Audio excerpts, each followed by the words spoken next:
Hi, everyone. Thank you all so much for joining us for tonight's Olana webinar. My name is Carolyn Keogh, and I'm the Director of Education and Public Programs at the Olana Partnership. So we're so thrilled for our presentation tonight. We're joined by three wonderful thinkers and creatives and our very own board member, Sheila Bridges. We're very excited for the conversation that awaits us. Named America's Best Interior Designer by Time Magazine and CNN, Sheila Bridges is considered a creative visionary and design tastemaker. Bridges is recognized for her classic yet versatile design, aesthetic, and critical eye. Her visual cultural translations have been showcased in museums around the country and Europe, including the Metropolitan Museum of Art, the Studio Museum of Harlem, the Museum of Art and Design in New York City, the Museum of the City of New York, and Musée de la Toile de Jouy in Jouy-en Josas France. I will let the other speakers speak about the museum that will come up in the conversation, which I'm looking forward to. Bridges is also honored to have her designs included in the permanent collection of the Brooklyn Museum, the Smithsonian Cooper-Hewitt National Design Museum, the RISD Museum, and most recently, the National Museum of African American History and Culture in Washington, D.C. She holds degrees from Brown University and Parsons School of Design and studied decorative arts at Polimoda in Florence, Italy. She serves on the Olana Partnership's Board of Trustees, and we're so lucky to have her work with us in Olana in that fashion. We're very excited to also welcome Richard Saja, who is an artist making work in Catskill, New York. After first attending the University of the Arts in Philadelphia to study surface design, he devoted his studies to the great books of Western civilization at St. John's College in Santa Fe and received a BA as a math and philosophy major. He has exhibited internationally with shows in New York, Paris, London, and Berlin, and the National Museum of Embroidery in South Korea. Richard Saja's work has recently been exhibited at the Museum of Fine Arts in Boston, and he will have a solo exhibition at the Toile de Jouy Museum in France in 2023, which I know will come up this evening. I'm also very thrilled to welcome our guest moderator for the evening, Sabine Rothman. As an editor and producer, Sabine is one of the co-founders of Interiors Academy, a consultancy and a platform for conversations connecting the global design community. Sabine was most recently editorial market director of the Hearst Design Group, where she led a team creating content for Elle Decor, House Beautiful, and Veranda magazines. Previously, Sabine held various editorial roles at Condé Nast's House and Garden, and she is the co-author of the book Clarence House, The Art of the Textile, with creative director Kazumi Yoshida. Welcome to all of you, and a special thanks to Sabine for stepping in the role of guest moderator this evening. So without further ado, I'll pass things off to Sabine.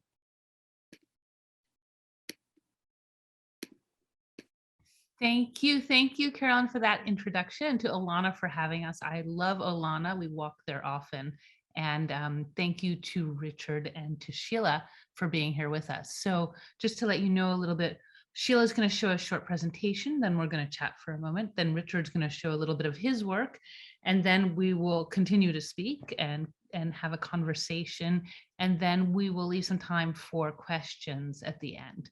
So I think without further explanation, we should just get started. And I want to welcome Sheila to the screen. Hi, everybody. So I will now stop my video and Sheila will Okay. start her presentation. Okay, Thank great. you. All right, thank you. Thank you, everybody. So most of you are, I assume, familiar with Toile de Jouy, since that's our sort of topic of conversation this evening. Probably most people are most familiar with the toiles that were produced in the 18th century by Oberkamp. And when I was actually looking for a toile for my own home, I could not find one that I liked. I actually, well, I should change that.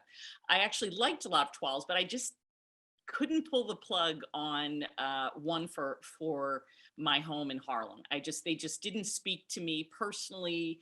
And so I did what most designers do, which is to design a completely new toile for my home. And the toile that I did was called Harlem Toile de Jouy. And it's pretty hard to believe it actually has been 17 years since I designed this toile. And the original colorway that I designed it in was this yellow that's shown in the presentation here. On the left is a photograph of my kitchen. And then on the right, that's Gail King's yellow dining room. And a lot of people became familiar with my toile during the pandemic when everyone was at home. And I think Gail King was broadcasting from CBS and the morning show from her dining room. So a lot of people saw this yellow toile in the background. So again, for me, the beauty of toile is that it's about stories. And as a designer, I think of myself as a visual storyteller. And I wanted to tell a story about stereotypes. And I wanted to sort of address many stereotypes that are associated with Black people, and particularly in Harlem. But I wanted to address it in a way that also felt personal and celebratory in a certain way. And that's, basically why and how I created the toile. Originally, I designed it just for myself. And when it was being printed, it was a hand screened print. The person who was doing the printing said, "I've never seen anything like this before, and it's so different from every toile I've seen. Would you consider actually, printing it for sale so that people could buy it?" And at the time, I really wasn't interested because I really was just designing it for my own home. But 17 years later, I've been doing a lot with this particular design. Carolyn, if you want to keep moving forward. So this is actually the wallpaper. It's being printed in the middle photograph. That's in our black and white colorway. And on the right is the toile in London at the Red Rooster restaurant in London. There are a lot of restaurants and businesses that now have my toile on the walls, which is really exciting. After I did the initial wallpaper, I decided that I needed a fabric to go with it. And so we also do the Harlem toile in a fabric, which is shown on the left-hand side of the screen.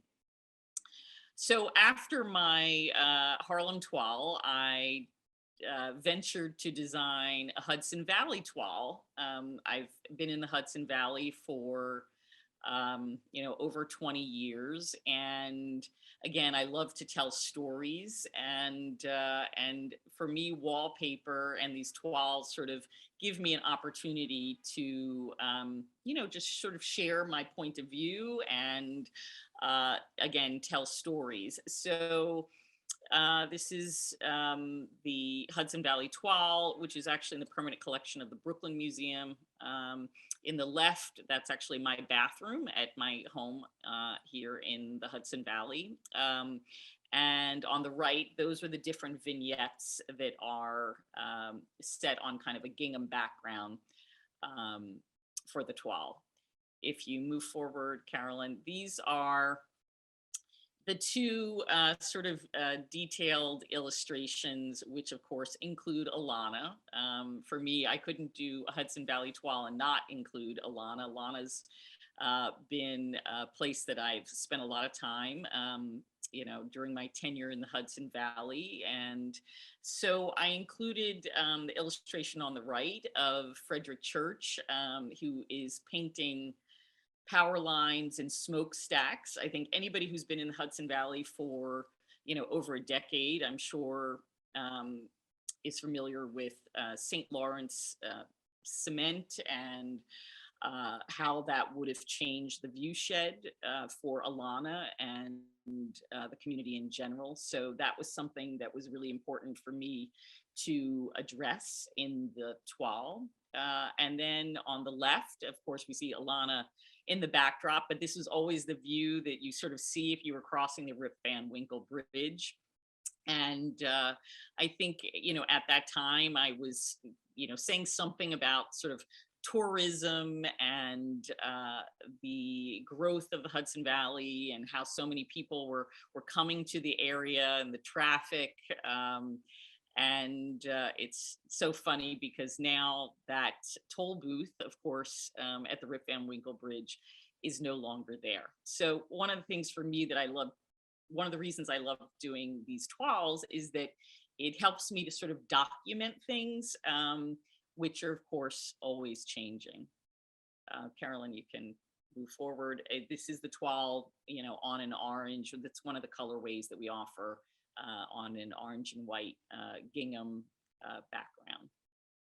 And if you move forward, fast forward from my original yellow wallpaper, I do a lot of design collaborations with different companies. And so my Harlem toile has been on pretty much everything at this point, from Moroccan babouche to melamine plates, Converse sneakers. I had a collaboration with Converse in 2021. I also had a collaboration with Sonos, and we did Sonos speakers.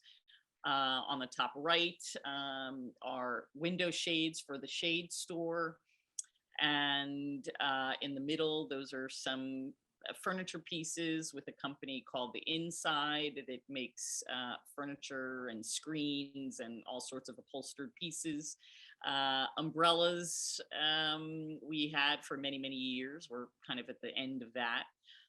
And then on the bottom right, we did a collaboration with a company called Union and Nordstrom for menswear, again with the toile. And if you forward to the next slide, one of my recent collaborations is with the Metropolitan Museum store, and that's a Harlem toile silk scarf, which actually I was just told by the head of their licensing department that it was the best-selling collaboration for 2021. So that was very, very exciting. And we doing tote bags and coasters. And since toiles were historically used not just in home furnishings, but also for clothing, I did a collaboration with a friend of mine to do some couture evening gowns, which are shown on the left. And then I think finally, last slide, my most recent collaboration, which just launched yesterday, is with Wedgewood.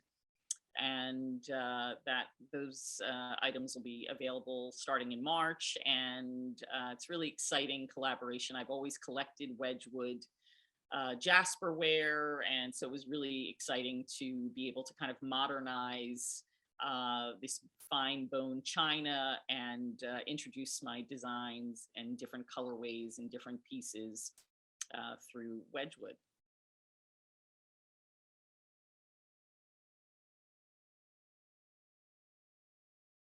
I have to unmute as well. That's so exciting. I love the way that the work goes from being kind of, you have sort of homey pieces and glamorous pieces with very cool new brands and pieces with heritage brands, and it's sort of, it has a lot of, it has so much life.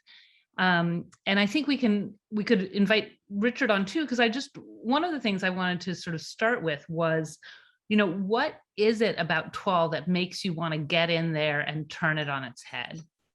Why do you want to interfere? Hi, Richard. Hello. Welcome. Hi. I just like to. Oh, sorry. Go Yes. ahead. I just want to say my name is pronounced Saja. Saja. Saja. Just so everyone knows. Thank you. All right. I think, toiles are so classic. To me, they've always been kind of a decorating staple. And so I think that they're timeless. They don't really ever go out of style. And so, but again, as a designer, I love the idea of sort of turning things on their heads and challenging, particularly sort of iconography, challenging, these visuals in storytelling that at least I feel like, a lot of Black people have always been left out of. So for me, originally with the Harlem toile, that was something that was extremely important for me to do, to share a different perspective, a different point of view. And with toile, there was always such an important relationship between Paris and Harlem. So for me, there was that other level of connection as well. And I think there's also this idea, you know, they never were neutral. There was always sort of like some kind of ideological intent in some sense to the kinds of narratives that were used on different toiles, and there are different genres. No. Yes, I mean, some of them are meant to be innocuous and just fade into the background, though. And when I was coming up with the idea of embroidering toile 20 some odd years ago, my company was called Historically Inaccurate Decorative Arts. So it was sort of a no-brainer to take something very traditional and staid, and through embellishment, sort of turn it on its ear and make it a little cheeky and irreverent. Yeah. Mm-hmm. Well, I think we should go. Let's let you show your work, and then we can kind of continue. Okay, good. Yeah, that sounds great. I'm gonna stop video and let you go. Okay. So this is the first toile print that I designed. It's called Sideshow. It is in the permanent collection of the Philadelphia Museum of Art. When I came up with the concept to do my own print, I wanted to, rather than focus on embellishing it, I wanted to have the context embedded in the prints itself. So this sort of addresses inclusion and exclusion and what freaks mean, what they meant back then in sideshows. And I also wanted to just have a lot of different things happening in a very small amount of space. I have embroidered this on many an occasion, and I would like to work with it in the future, if possible. There's always something going on, but yeah, we can move on from this. This was probably the third or fourth print that I designed. It is called The Garden of Tolerance, and the concept here was to do a juvenile toile print that actually has sort of scenes of empathy and kindness embedded in it. You can see in the lower right-hand corner, the little girl is freeing the leg of the creature from a trap. There are characters just having fun, but then there's another monster saving a little boy in a river by offering him a stick. And I just wanted to sort of convey the idea that the other is not always a bad thing, and that monsters can sometimes be kind and friendly, which is a prevalent theme in my work. There's actually, this I did maybe 5 years ago for a new W hotel that just opened this year in Philadelphia. This is called the Garden of Brotherly Love, although everyone just calls it the Philly toile. It's sort of riddled with iconography of the city itself, things that I hold very dear. I took classes in Philadelphia. I lived there for 6 years. And so I've just incorporated a lot of different characters and little architectural elements from Center City mostly. And then of course I included the Philadelphia Museum of Art because my work was included there. And shortly after this debuted, this print was also brought into the permanent collection of the museum, which was very edifying. So this is my embroidery over just a more traditional toile print, which is the other half of what I do. I mean, I consider myself an embroiderer, an artist more than a designer. I just like to mix things up sometimes though. So this is a very traditional toile print. It's a little denser than most. And this was a recent commission, and I've turned everyone in the rowboat into characters from Shakespeare's The Tempest. Some detailing work of the embroidery. This is maybe measures 20 inch, maybe 20 inches square. So there's a lot of really fine detailing work. This piece probably took a month to finish. And then this is another recent piece. This was made for my solo exhibition at the Toile de Jouy Museum. This is called Jersey, and it sort of like harkens back to my childhood growing up in Jersey. The traditional toile figure is wearing a bunny fur coat, and she's swathed in Gucci fabric. And so this, of course, is the same print with different iteration with different embroidery. And this, again, is an autobiographical piece. It's inspired by a 3 or 4 story effigy that's burned once a year in Santa Fe called Zozobra. And the effigy, as it burns, it sort of is wailing and thrashing its arms around, and it's burning your sins so that you can start the year with a clean slate. And I think that might be the end of the presentation. Yes. So. Okay, we're back. Oh, everyone's back. Oh. Yes, we're back. Oh, sorry. Oh, that's okay. Okay, we're Okay. back. Thank you. That is amazing. So, Thanks. quick question, because I realize you're both have spent time in Philadelphia. Sheila grew up there. You went to school there, and I think it's interesting because there's such a sort of sense of history in that place. But you didn't meet there, nor did you meet in the Hudson Valley, where you both Correct. live. But where did you meet? So where did you meet, and how did you become aware of each other's work? So we had a mutual friend in the Hudson Valley who kept talking about, oh, I have to introduce you to my friend Richard. And I think he did the same to Richard, but we never got a chance to meet. We just couldn't connect. And it turned out that we ended up meeting at the Musée de la Toile de Jouy in Jouy-en Josas. We both participated in, was it the biennial? What was it? It was. I think it was maybe the 300th anniversary of Toile de Jouy, and so we met in France because my work and Richard's were both exhibited during this, amazing, exhibition to celebrate this anniversary of Toile de Jouy. So. Yes.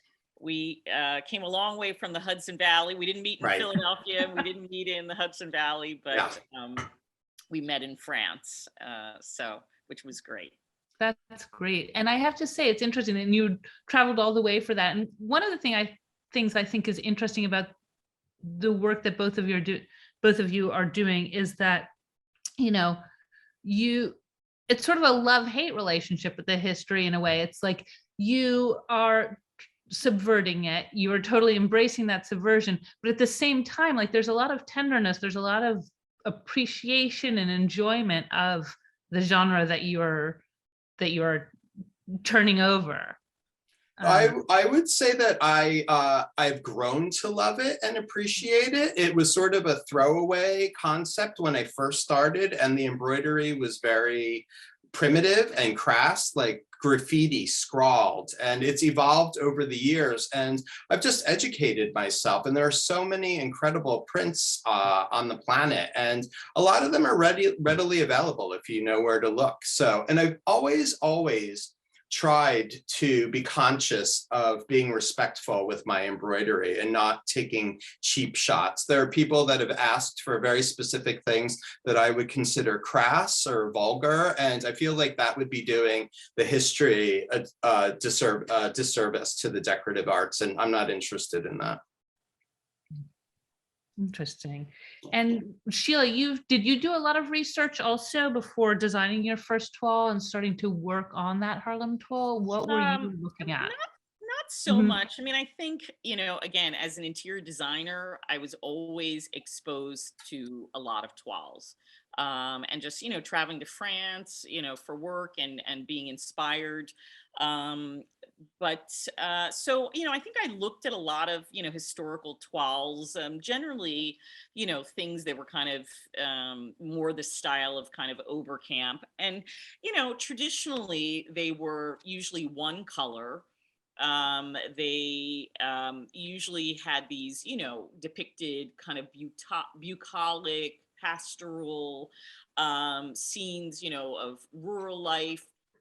But then, then as you move throughout time, they were, you would see mythological, allegorical, architectural sort of themes in toile. So, I spent a lot of time looking at those things, but then I think, I realized, since I was designing it for my own home, I kind of tossed a lot of those ideas out of the window and just incorporated the things into the toile that that I wanted to. And even though it's called Harlem Toile de Jouy, a lot of the images that are, the illustrations that are in my toile actually speak to also my experience growing up in Philadelphia. So, the girls, jumping rope, playing double dutch, jumping rope, that was just, commonly in the street, outside of my house. And, so some of the things, again, aren't just, specific to Harlem. They really just, kind of spoke to me. They were sort of personal in terms of introducing them into the toile. Mhm. And about representation, I wonder, Richard, if you could also tell us a little bit about some of the people or characters that you brought in to your toile. I really want to know about this woman in the Philadelphia toile with the sort of puffy hair pieces. Right. So when I was designing it, it was the sort of the advent, like it was Hamilton fever, everything. So I wanted to sort of I wanted it to look like Hamilton and throw some punk in there, a little Jill Scott, who's from Philadelphia. I've always loved the Logan Fountain. So that's who that woman is. She's sort of an amalgam of all of those different things. And if we can see the drum and bugle corps, you could see that there's one of them has a mohawk. So I just wanted it to make it like a little edgier. The Ben Franklin kind of character is covered in tattoos, and yeah, maybe the character on the upper, yeah, you see. And I love the contrast between, I was going to ask both of you how you sort of decided on the style of drawing for it, because I've seen some where it's sort of like a looser style, but it feels like you both really went for the kind of Piedmont, like copperplate printing, very detailed, refined style. I would say Sheila did that. I just went for cartoony because I knew how this was going to be used, and I didn't want it to look too traditional. And I think it looks it's sort of cartoony, but it's been printed on all of the it's on all the beds as a throw. So if you sort of zoom in, actually, you know what, if you could, Carolyn, can you bring up the overall one, and zoom into the one on the right? I don't know if you'll be able to do that, so you can see some of these other scenes. So this deer hunter scene on the right, I mean, again, that was something that was, I became newly introduced to in living in the Hudson Valley, just the part of the culture that, hunting season and what that means and what that sort of meant. And that was a new kind of experience for me. And again, just the idea of sort of, turning things upside down, and the idea of, these deer, hunting the hunters. So, the guy's very peacefully fishing, and and then this buck has a shotgun pointed to him. So I did really kind of insert some things in these fine-tuned, and like Richard, if you look at the kind of American Gothic scene on the top left, if you keep going up, is that John and Ted? Yes. Oh, you that's excellent. know that, but you of course knew that. So yes, actually, it was the person who wanted to introduce us. And so, but I felt like, okay, it played off of the idea of American Gothic, and that kind of architectural vernacular in the background. But that's also Hudson. That's also the Hudson Valley, and so, again, that putting those specific details, it did sort of reference, people that I knew, people that I was friends with, and each of the scenes, in the toile, sort of address, something, some aspect of life, in the Hudson Valley. So. And I love that kind of time travel aspect to it. So sort Yeah, of the yeah, American Gothic meets, I right. don't know, Yeah, something hipster today. And Yeah, I mean, the idea that Rip Van Winkle, went to sleep and, I guess as the story goes, he woke up right after the Revolutionary War, but in this case, he woke up, post Vietnam, post Iraq War, post everything, to a traffic jam on the Rip Van Winkle Bridge. So, yeah. And now the and church Frederic holds, Church is not painting the landscape as he would have seen it. right, but again, the smokestacks, the power lines, and it seemed as though, that was kind of, when I first got to the Hudson Valley, that was kind of the direction that it seemed like, things were potentially moving. So, yeah, And maybe even more so now, yeah, as as we've exactly, seen. exactly. We have a question actually, so which I think kind of leads on from this, which is to Sheila from Sherry Van. If you were designing Harlem Toile today, would you address the same stereotypes, or are there new ones, new stereotypes you would address or include? I don't know specifically. I mean, again, it was 17 years ago. I think I designed the toile because I love that it hopefully begins a conversation. I mean, I didn't realize it would become so relevant with 2020 and the events, the sort of social and political climate of the last couple of years, I think have kind of made the toile more relevant yet again. This is an experience for me and many people I know that has always been kind of the same, and these stereotypes have existed since I designed that toile 17 years ago. But the conversation became and the dialogue became more sort of prevalent and open, after George Floyd's death. So, I don't know, all this is the long version to say, I don't know, what that toile would look like now. Perhaps it would have more of, kind of Harlem specific landmarks, things like that. But I don't know. I think one of the things that I did with my Wedgewood, which was really kind of fun, is that the plates and dishes, you see the front of it, but the backs of them have designs on them as well. And you can't see that. I'd have to go in the other room. I think I might have a plate and grab one. But the designs continue, so the story continues, and I think it's also interpretive in a certain way. There's that bowl that has a chicken and a piece of watermelon, inside the interior of that bowl that was just on the screen. That's not, those elements are part of the original toile, but they're taken from the original vignette, and they're moved in different ways. And again, so those are, two of the biggest stereotypes, about Black people. It's like, okay, we love chicken, fried chicken, we love watermelon. And actually I do love chicken and I do love watermelon. So it's one of those things that, again, you're sort of addressing and have a conversation about, but also poking fun at that as well.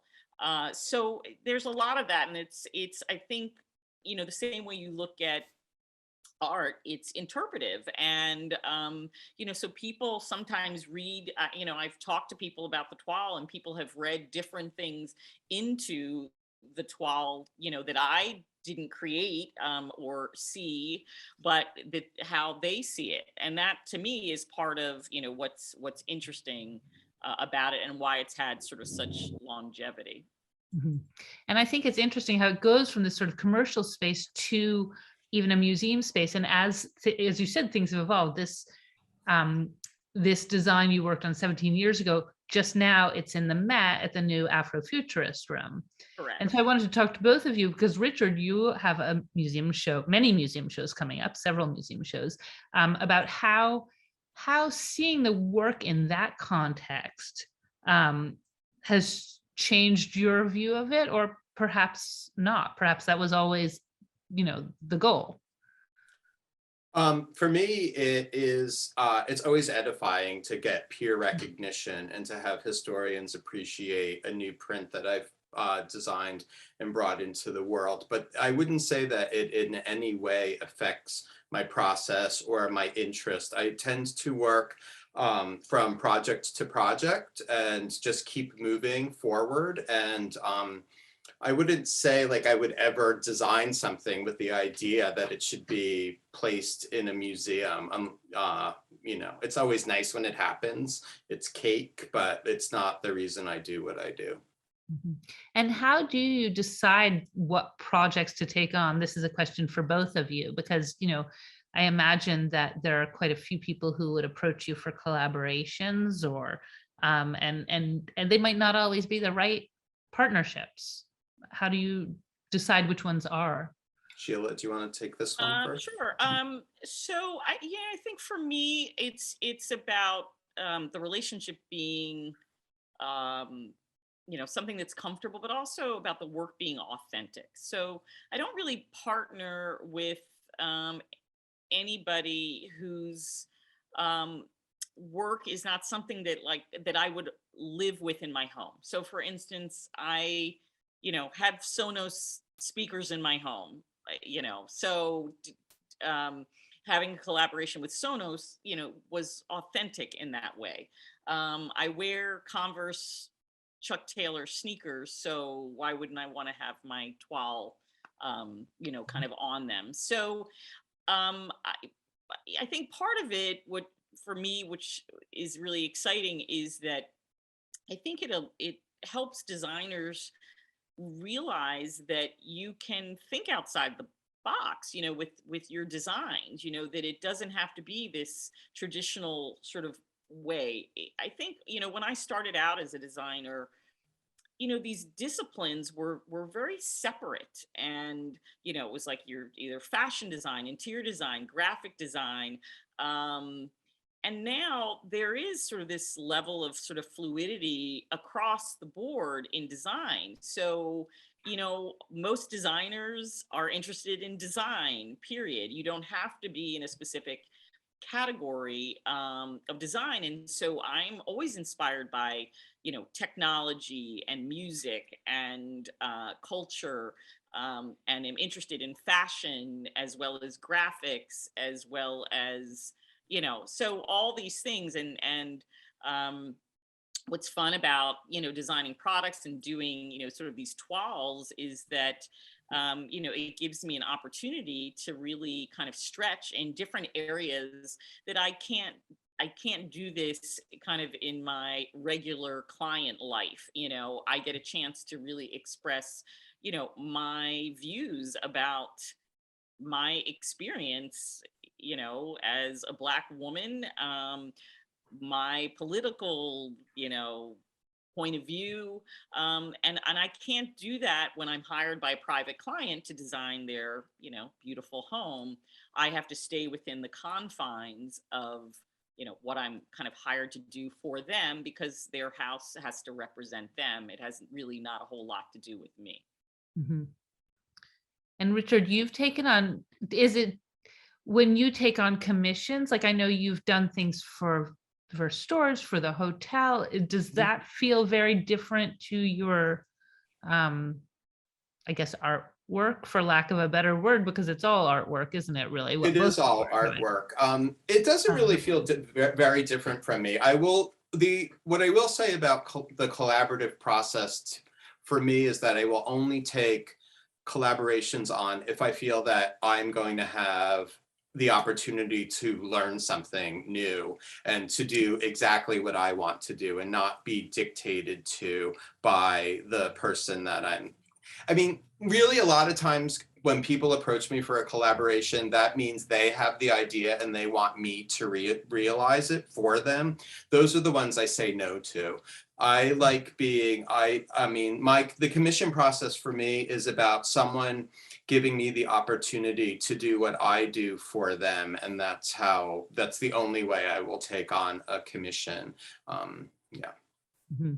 Well, the questions are starting to come in. I actually want to return to the Wedgewood quickly with you, Sheila, because that's, I think, an interesting company to work with, because you have a deep relationship with them as a collector, and that company has an interesting relationship to Josiah Wedgwood's history. Yeah, I mean, so I think, so for me, it's funny. I mean, sometimes you really like think about, or at least I think about who I would like to collaborate with. And Wedgwood was definitely high on the list. My mother had collected Wedgwood for many decades, and she introduced me to Wedgwood originally. And we both used to collect Jasperware in different colors, different shapes. And, I'd find a piece in yellow and she'd be looking for a piece in yellow. We'd sometimes sort of trade pieces. And so, I grew up, kind of loving Wedgwood. We had a cabinet in our sun porch that was just full of different, colors of sort of Jasperware.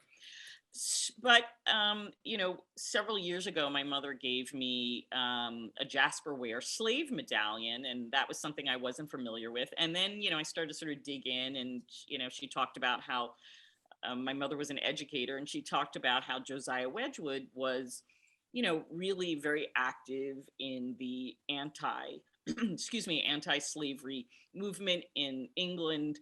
And, the more I kind of read about him and the more I kind of dug into it, I was just fascinated that he used sort of this incredible skill set that he had as a master sort of craftsman, but also how he used his privilege to do something really meaningful, and use these medallions to sort of spread the word about slavery. And, he gave one as a gift to Benjamin Franklin, in Philadelphia.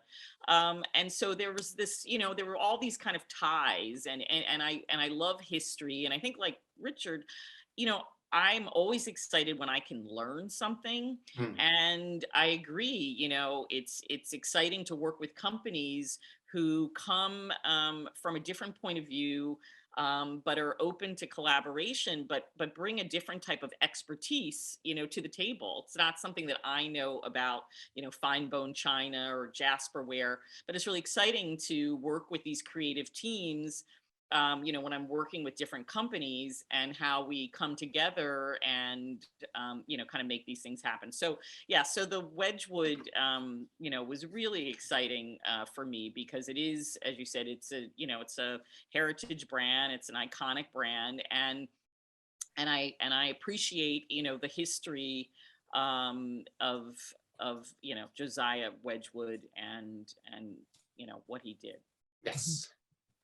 That's exciting to actually sort of delve more and more into the stories of what people have done before, and then what you're doing. So we have a lot of questions coming in, so I think we should get to them, because people have questions. And one of them is about the Wedgwood, and is it a limited edition? We should run out and get it. No, so it's not available yet. I think, so it's exclusive to Bloomingdale's for the first 3 months. And I think it launches at Bloomingdale's on March 3rd. And it will be available in their carousel at the 59th Street store, or anybody who's in New York. And also, I think, available online at bloomingdales.com. But we're not there yet. So we still have a couple weeks. So they just kind of announced it this week. But I think that there will be plenty of Wedgwood to go around. Excellent. So let's go to Susie Gray had a question. Can you both talk about your specific process in the toile design? How much is done freehand and how much computer generated? maybe Richard. Okay, so for the sideshow toile, actually for all of the toiles I've ever done, I collaborate with someone, first of all, where I dictate exactly what I want. I get the person to draw it, and then it is scanned and manipulated digitally for placement and spatial, figuring spatial issues out. The sideshow toile I brought to a printing house in Rhode Island, Griswold, actually. It's the oldest extant silkscreen house in the United States, and they printed all of it with silk screens. Since then, every other print I've done has been digitally printed because the technology has gotten better than it has ever been before, obviously. So it's like, I would say it's half and half, but it always starts with a hand sketch. Yeah, mine toile is sort of similar, and actually, Richard, we've never talked about this, but my hand screen prints are all done with Griswold. Does all of our fabrics. Oh, no way! Yeah. Wow! That's funny. Yeah, great minds. Yeah, exactly. And my wallpapers are hand screened, with the exception of one. They're still all hand screened. The Hudson Valley toile, as well as the Harlem toile, are all hand screened in the Hudson Valley, actually. Originally, Harlem toile was illustrations. I was very specific about the illustrations that I wanted, the scenes that I wanted, but I felt as though I could not do that justice in terms of the specificity. And so I worked with an illustrator who did that. And then I have a lot of different sort of illustrators and graphic people that I work with as part of my business. And then another illustrator worked on the Hudson Valley toile. And he works with me a lot on a lot of different things. Someone I've worked with for many years. And I just loved I had seen some paintings that he did, and I just liked his illustration. And so, but I was extremely, I'm sure like you, Richard, specific about what I wanted.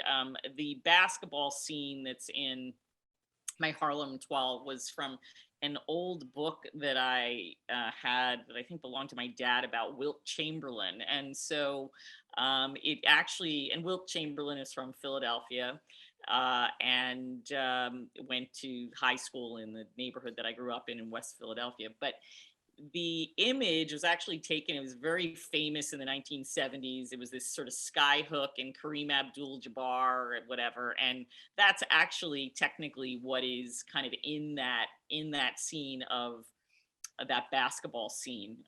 So again, kind of goes back to, my Philadelphia, roots.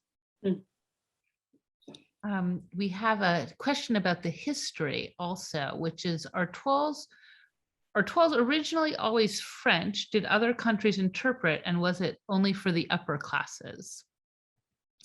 Well, no, I think there were American versions after. Yeah, toiles were started, I think, in India. I mean, it wasn't, it definitely was not France, because printed cotton were they were banned previous to the 18th century in France. And so most people associate toiles with France because Oberkamp started the first factory in Jouy-en Josas, which is right near Versailles. It's basically a suburb of Paris. It's like, what, 20 minutes outside of Paris? Very close. Right. Yeah. Not even a day trip. No. It's very close to Versailles. And so since he was the person who, once they were allowed to have printed fabrics in France and it was legal, he started that factory, and that's how it sort of took off. But there had been toiles way before Oberkamp. And I don't know if if they were technically, I think they began in India, but I could be wrong. I don't know. Richard, do you know? No, No. no. I think there were, and some floral things too. Maybe this kind of style of bucolic scene really started in France, but I think there were sort of small Right. florals in India, and then the Indian cotton was banned for 70 years or something, and then it was just when that ban was lifted that Oberkampf, as you say, opened the factory, and then it's interesting because you can see how they evolve over time. And then I was very lucky. I also got to go to the Pierre Frey archives at one point, and when I was at House and Garden, and really dig through drawers and drawers of 12s, and it was funny because, you know, of course there are like the pastoral scenes and the neoclassical architectural scenes, and then crazy like scenes of conquering the new world and exoticism and like certain things with like, I guess this sort of ideology, like, but marking moments. And also even, I just remember there was one with that they had done on when the first moonwalk, I believe it was. Oh, really? So there's sort of like this, like all the way along it evolved. And so I think it's interesting to see you as kind of part of a continuum. And maybe that's why there is this longevity, is because the idea of narrative. Well, right? I mean, as Sheila said, it's storytelling, it's pictorial storytelling. So it seems logical that whatever you can depict with a picture is fair game for a toile print. All you have to do is place it on an island surrounded by vegetation and it's ready to go. Well, I think one of my favorite toiles, I think it was from 1783. It's an Oberkampf one that depicts the first hot air balloons in France. Yes. And that was a very common theme, I think, in in the 1780s, 1783, I think, was when the first hot air balloon was introduced in France. And so you just saw that theme in all of the toiles from that period in time.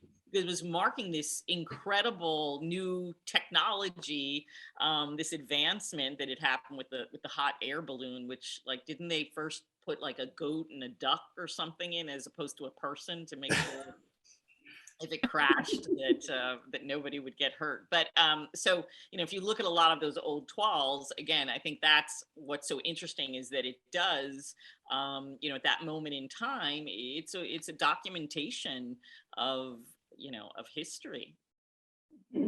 Yeah, a question I had, I mean, I just wanted to pop in and mark our time right now. This has been such a wonderful and edifying conversation for me. I've learned so much about toile, and I think we have about 5 minutes left if there are any burning questions that any of our attendants have before we wrap up. But I think one that I am struck by, I'm reading some of the comments that are coming through in the chat from Ashley, and she's mentioning just kind of how much toile has resonated with her.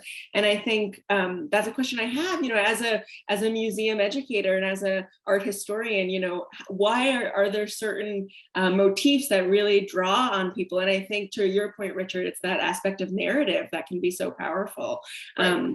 I guess a question I would have, I mean, one for us at the Olana Partnership that I think really strikes us is that image in your work, Sheila, of Church painting the cell towers. I think it's one that's near and dear to our heart because of some of the work we've done trying to preserve the view shed and maintaining the historic views that Frederic Church was looking out on.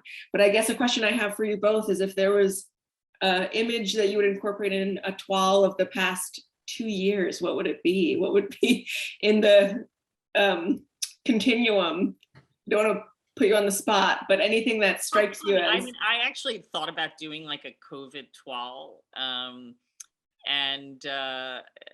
But again, it's sort of how do you balance, it's been such a difficult period. I mean, there is some humor in it, but I think it's been so challenging. I feel like I'm not distanced enough at this point to sort of do that. But I kind of, thought, wow, this could be like, the summer of 2020 toile or something. But, it may happen. Who knows? So. Well, I guess that also goes to my sort of what's next question. But before we do that, I want to ask, because we have Ashley, who is from Australia.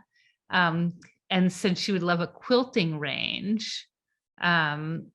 Is there any connection between quilting and toile? Well, I don't know about the past, but I think there might be some connection between quilting and toile and Richard's present and future. Yeah, well, I've done quilts. I've done a few of them so far.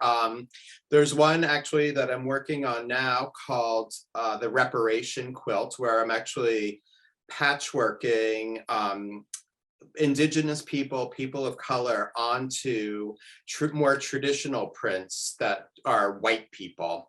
And I'm using a lot of Sheila's Harlem toile. She very generously gave me the pick of the litter.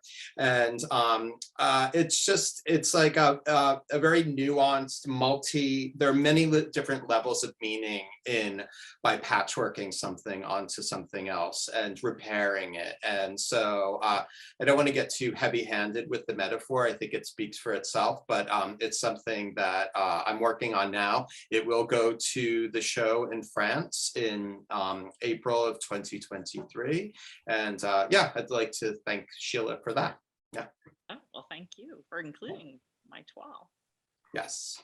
Well, this I have to say has become, this was so much fun, but is also very expensive for me because I have to go buy a whole new set of dishes. I have to book my flight to France for April 2023. I'll see you there. There's so much to do. Yeah, so much toile, so little time.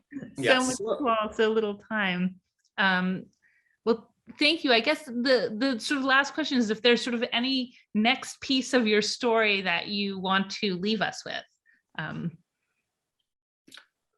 I mean, I'm just happy to be doing what I'm doing, and I love the embroidery. I love, I actually had to I have 10 patterns cleared by the museum in France that they are actual prints from the region that I am permitted to embroider over for the show. And I'm really looking forward to hitting the needle once I finish this last commission that I'm working on.